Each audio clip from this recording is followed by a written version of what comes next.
Assalamualaikum warahmatullahi wabarakatuh. Alhamdulillah, wassalatu wassalamu ala rasulillah wa ala alihi wa ashabihi.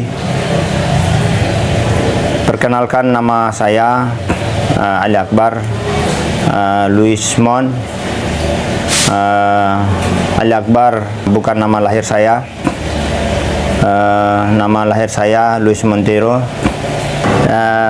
Dari usia kurang lebih 13 tahun itu sudah bergabung dengan ABRI, Angkatan Bersenjata Republik Indonesia, yang bertugas di Timur Timur tahun 1983, dan saya bagian dari Angkatan Darat itu, kemudian untuk mempertahankan Timur-Timur bagian dari NKRI. Nah, di sela-sela itulah kemudian saya mencoba untuk belajar, juga menulis membaca di sela-sela gerilya itu. Kemudian pada tahun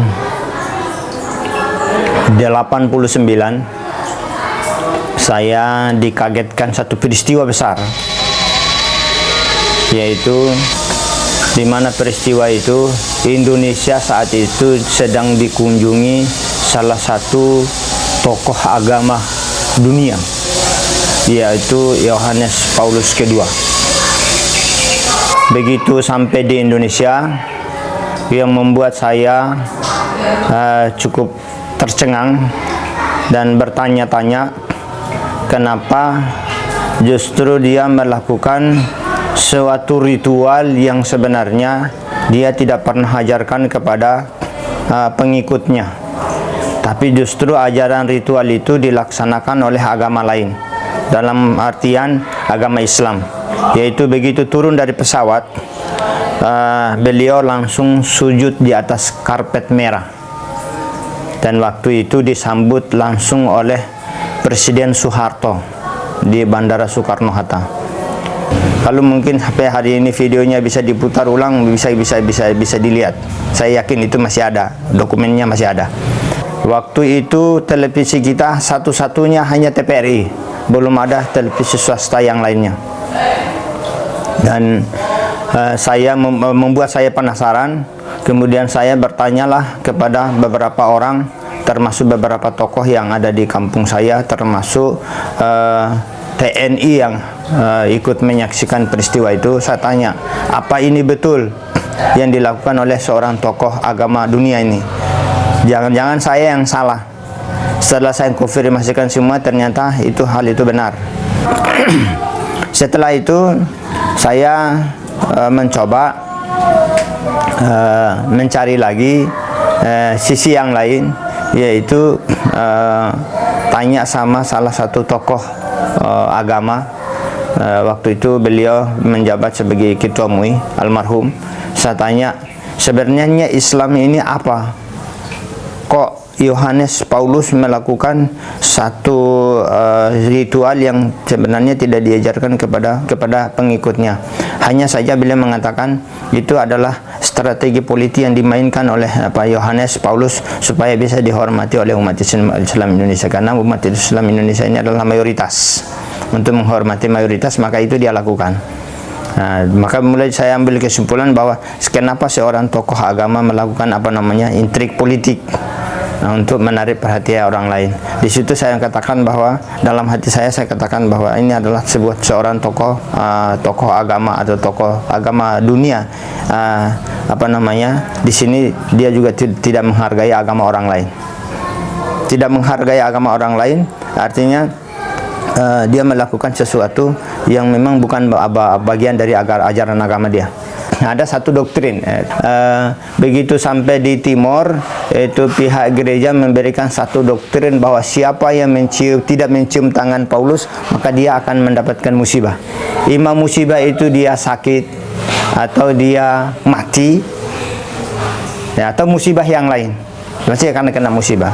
Dan saya sampaikan kepada keluarga saya, orang tua saya dan saudara-saudara saya sampaikan bahwa saya orang pertama yang akan membuktikan bahwa saya tidak akan mau cium tangan Paulus. Kalau saya kena musibah, kalian harus jadi saksi bahwa musibah itu karena saya tidak cium tangannya Paulus. Dan itu saya buktikan sampai tahun 90 itu tidak terjadi apa-apa. Alhamdulillah aman-aman saja, sehat-sehat saja, tidak ada masalah. Dan ternyata doktrin itu tidak benar. Dan itu yang membuat saya kemudian untuk mencari tahu sesungguhnya agama Islam ini apa sih sesungguhnya. Akhirnya seorang tokoh bisa melakukan sebuah ritual yang sebenarnya dia sendiri tidak pernah mengajarkan kepada umatnya. Itu yang pertama. Yang kedua, yang membuat saya mulai tertarik dengan Islam ini adalah ada beberapa simbol adat saya yang ada kemiripannya dengan simbol Islam. Salah satunya adalah bulan sabit yang ada di menara masjid, dan itu hampir sama dengan simbol adat saya.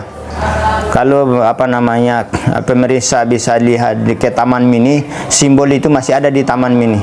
Itu sama seperti bulan sabit, bisa dilihat, itu masih ada di Taman Mini. Sampai sekarang masih ada. Itu mirip hampir sama dengan bulan sabit yang ada di masjid. Meskipun nanti belakangan saya tahu bahwa itu sebenarnya bukan simbol Islam yang sesungguhnya, tapi itulah salah satu yang membuat menginspirasi saya untuk masuk Islam.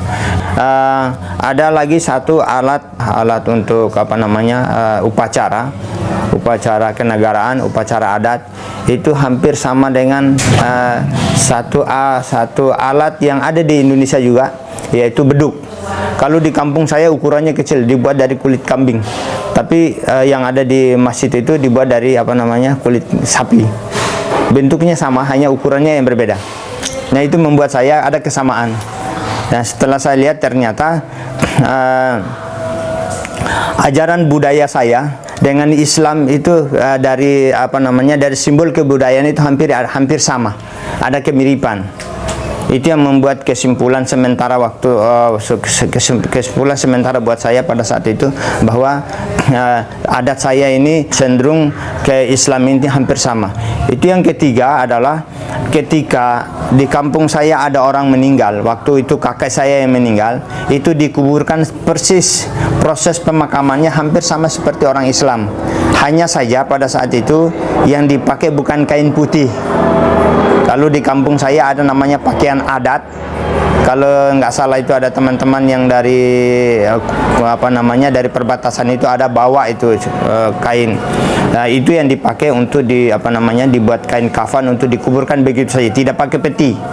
Jadi dengan pakaian itu apa adanya. Itu yang ketiga membuat saya semakin terheran-heran kenapa kok ajaran Islam ini hampir sama dengan adat saya, simbol-simbolnya maksudnya hampir sama. Kemudian saya coba mencari perbandingan itu di gereja.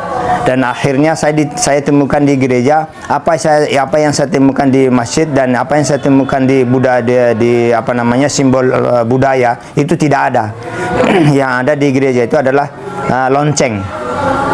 Jadi dia kayak serep ban serep itu ditaruh di sana, kemudian dipukul teng teng teng. Nah, itu yang saya temukan di sana. Ternyata yang yang saya sebut beduk yang ukuran kecil itu tidak saya temukan di sana. Nah, dari situ kemudian saya mencoba untuk mempelajari buku-buku Islam. Salah satu buku yang saya temukan pertama kali adalah buku Tuntunan Sholat Putra Toha Semarang yang cetakan tahun 1975. Dan saya temukan di halaman di bab sholat itu, di situ ditulis ada kalau orang sembahyang itu sholat, bahasanya sholat itu kalau berjamaah mendapatkan 25 sampai 27 derajat. Nah, membuat saya penasaran itu ada satu kata yang di situ jemaat. Nah, jemaat itu kan kalau di situ nama-nama gereja saya. Saya masih semakin penasaran kenapa kok nama jemaat saya ini udah masuk di dalam buku orang Islam. Kemudian saya mencoba mencari tahu apa arti jemaat itu. Saya diberitahu bahwa jemaat itu artinya bersama-sama, sholat itu artinya sembahyang. Jadi kalau derajat itu artinya nilai. Jadi di dalam Islam itu kalau sholat atau ibadah bersama-sama itu nilainya berkisar 25 sampai 27. Kemudian ini membuat saya penasaran, saya tanya sama saudara saya, kebetulan saudara ipar saya itu pernah sekolah di misionaris. Saya tanya, apakah di dalam ajaran agama kita itu ada semacam pemberian nilai kalau orang melakukan ibadah? Nah, justru saya tidak mendapatkan jawaban. Saya diberi jawaban, belum saatnya Anda bertanya tentang hal itu. Anda harus belajar lagi. Dan ini bukan ranahnya Anda untuk bertanya hal itu. Dan saya bilang, nah sementara bagaimana Tuhan tidak memberikan nilai kepada kita. Kalau Anda dulu di sekolah saja, itu setiap guru memberikan nilai kepada Anda dari semua mata pelajaran yang ada, dan itu nanti dituangkan dalam rapot yang dibagikan nanti setiap pembagian rapot, setiap cawu, waktu itu masih cawu. Jadi setiap cawu dibagikan itu. Nah, kenapa Tuhan tidak? Di situ saya tidak mendapatkan jawaban, justru buntu. Kenapa kita manusia beribadah kepada Tuhan tidak dikasih nilai? Sementara saya harus kerja sama orang lain atau kerja di bawah sebuah perusahaan atau kerja sama bos. Itu pasti saya mendapatkan upah.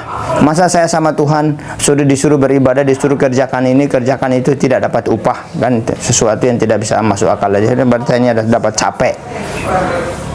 Nah, disitulah kemudian saya mencoba terus menggali. Akhirnya saya temukan, saya tanya sama almarhum ayah saya bahwa sebenarnya itu kenapa ini kebudayaan, simbol kebudayaan ini kita ini sama seperti simbol kebudayaan orang Islam. Ini almarhum ayah menjawab bahwa mula-mula yang membawa simbol itu ada satu bangsa namanya Arabik. Dulu kita di kampung saya sebut orang Arab itu Arabi. Jadi orang Arab yang punya simbol itu. Jadi setelah saya telusuri bahwa mula-mula yang penghuni di Timor Leste itu adalah orang Islam. Jadi saya juga dapatkan juga jawaban dari Ketua MUI bahwa tahun 1513 sebelum Portugis masuk itu sudah ada Islam umat Islam di sana. Dan yang menerima kedatangan Portugis itu justru orang Islam dalam rangka kerjasama di dunia bisnis. Tapi itu sekali lagi, itulah kelicikan yang dilakukan orang penjajah. Ketika dia sudah menguasai ekonomi, maka dia membonceng sipil bersenjata untuk menguasai untuk memerangi masyarakat lokal yang ada di sana. Itu faktanya saya dapat dari seorang tokoh Islam yang ada di kampung saya pada saat itu. Dan beliau sudah almarhum. Dan saya mendapatkan informasi ini detail bahwa mula-mula yang menduduki Timur itu adalah orang Islam. Maka di sana ada namanya Kampung Anur. Kemudian dari situlah saya mencoba membaca beberapa buku Islam. Salah satunya adalah terjemahan Al-Quran yang diterbitkan oleh Depak. Nah, di situ ada logo TNI, logo Depak, kemudian Polri, semua ada di situ. Saya baca di surat Ali Imran, ada di ayat salah satu ayat itu disebutkan di sana inna dina indallahil Islam. Ya, waktu itu saya nggak bisa baca bahasa Arabnya. Yang saya bisa baca terjemahannya, sesungguhnya agama yang diterima di sisi Allah itu hanya Islam. Jadi itu yang membuat saya penasaran kenapa hanya Islam saja yang diterima di sisi Tuhan, sementara agama yang lain itu bisa diterima di Indonesia. Ada selain Islam ada 4 agama lain diterima di Indonesia. Kenapa hanya Islam saja yang diterima di sisi Tuhan? Kenapa agama yang lain tidak? Kemudian saya mencoba buka itu Injil. Ya, per halaman saya buka untuk mencari redaksi yang sama, setidaknya mirip, bahwa agama yang diterima di sisi Tuhan itu hanya Katolik. Ternyata itu tidak saya temukan. Nah, itulah yang membuat saya semakin kuat untuk memeluk Islam itu.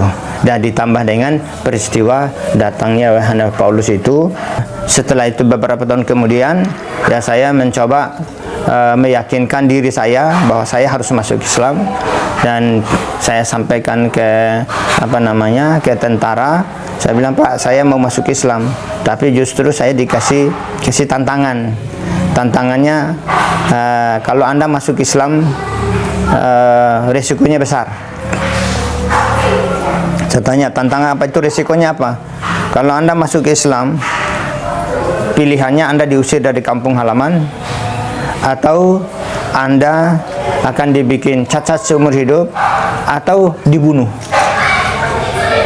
Saya sempat menjawab, masa Islam sejahat itu? Islam sejahat itu, saya harus saya harus dikasih ujian seperti itu. Tapi kata beliau, sebenarnya itu bukan orang Islam yang lakukan, tetapi keluarga Anda, orang-orang dekat Anda, teman-teman Anda, atau orang kampung Anda yang tidak suka dengan keislaman Anda. Dan akhirnya apa yang dikatakan oleh tentara tadi itu terbukti. Jadi ketika saya menyatakan diri masuk Islam, yang terjadi ayah saya dibunuh, kemudian saya harus diusir dari kampung halaman, kemudian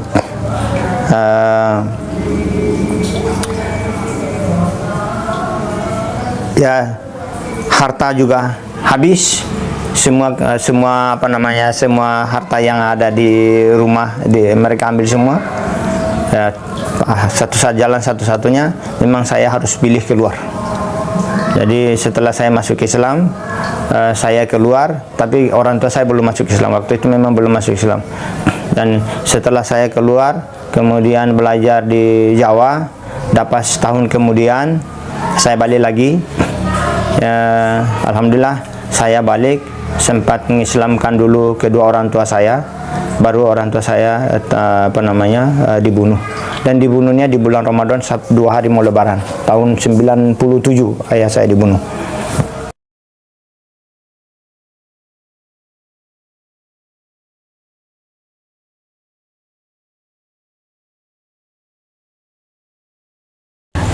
Almarhum ayah saya dibunuh itu, beliau punya peran besar di kampung.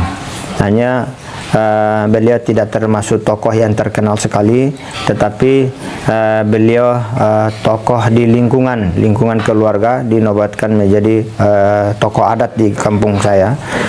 Ketika beliau masuk Islam, hampir semua keluarga beliau itu memasuki Islam, dan pihak gereja tahu ini akan berbahaya, maka mula-mula yang dihabiskan itu adalah ayah saya. Karena begitu ayah saya masuk Islam, hampir keluarganya masuk Islam, dan saudara-saudaranya hampir semuanya masuk Islam. Nah, supaya saudara-saudaranya tidak masuk Islam, pihak gereja itu biar tidak kehilangan pengikut, maka yang mula-mula dihabiskan itu ayah saya dulu yang dibunuh. Dan peristiwa itu terjadi di bulan Ramadan tahun 97. Waktu itu saya masih di pesantren.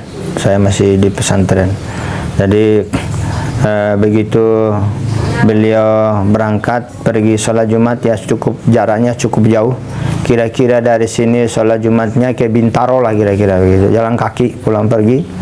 Begitu pulang dari sholat Jumat, dihadang di tengah jalan. Dan memang itu sudah direncanakan. Mereka sudah rencanakan membunuh beliau itu dengan menggunakan double stick, rantai double stick diikatkan di lehernya. Kemudian pada saat dikuburkan itu kepalanya pisah dari badan.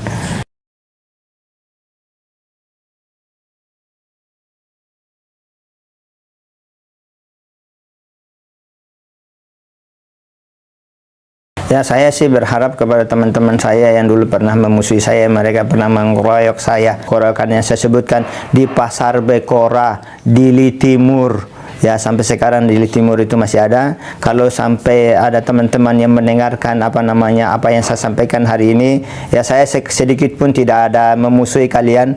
Ya, kalaupun dulu pernah terjadi, saya merasa ada rasa dendam karena itu pun karena ketidaktahuan saya. Tapi karena sekarang saya sudah kita diajarkan mencari kebenaran yang lebih detail. Ya, saya berharap teman-teman jangan lagi saya sekali lagi sedikit pun tidak ada rasa dendam. Hanya saja satu saat memang saya harus pulang ke kampung, kita berteman dan bersahabat seperti biasa. Mari kita sama-sama mencari kebenaran untuk menyongsong kehidupan yang lebih kekal.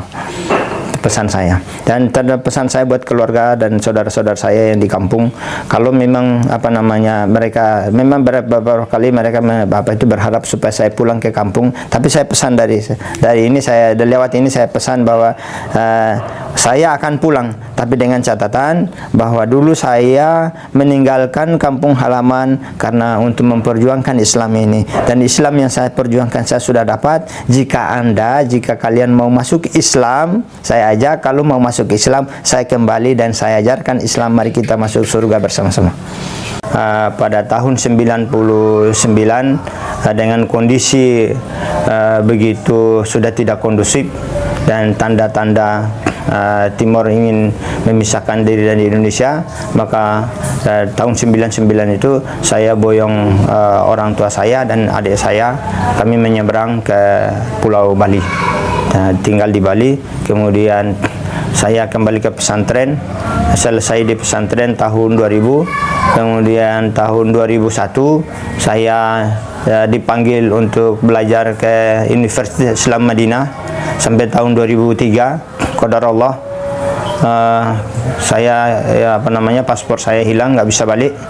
Kemudian disitulah saya juga mulai mengalami kebimbangan, bukan berarti putus asa. Saya bimbang karena apa yang saya harus lakukan selanjutnya.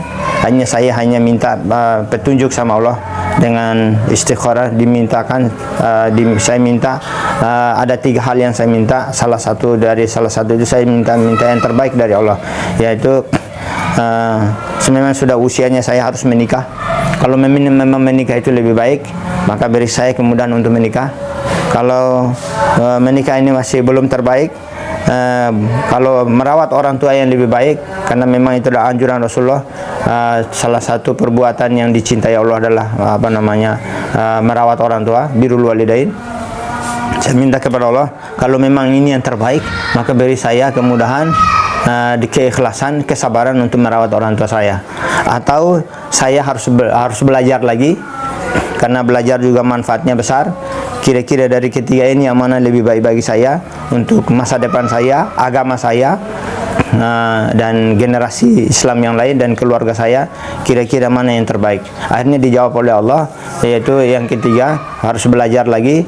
Maka saya mencoba untuk daftar ke salah satu lembaga pendidikan Timur Tengah yang ada di Indonesia, yang ada di Pejaten. Saya daftar 2 kali, di situ gagal, selalu ditolak dengan alasan usia sudah lewat, kemudian usia ijazah juga sudah lewat, ditolak. Akhirnya alternatif yang saya ambil, saya selesaikan studi saya strata 1 di Perguruan Tinggi Ilmu Al-Quran tahun 2017.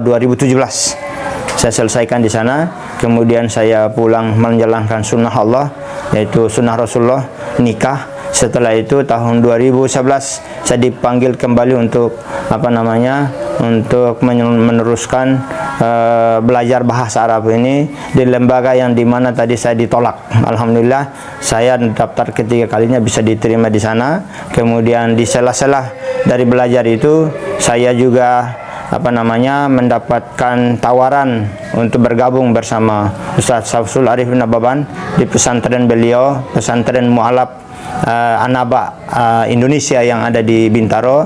Kurang lebih 5 tahun saya bergabung dengan beliau. Saya ngajar di situ sambil kuliah. Itu yang bisa saya ceritakan.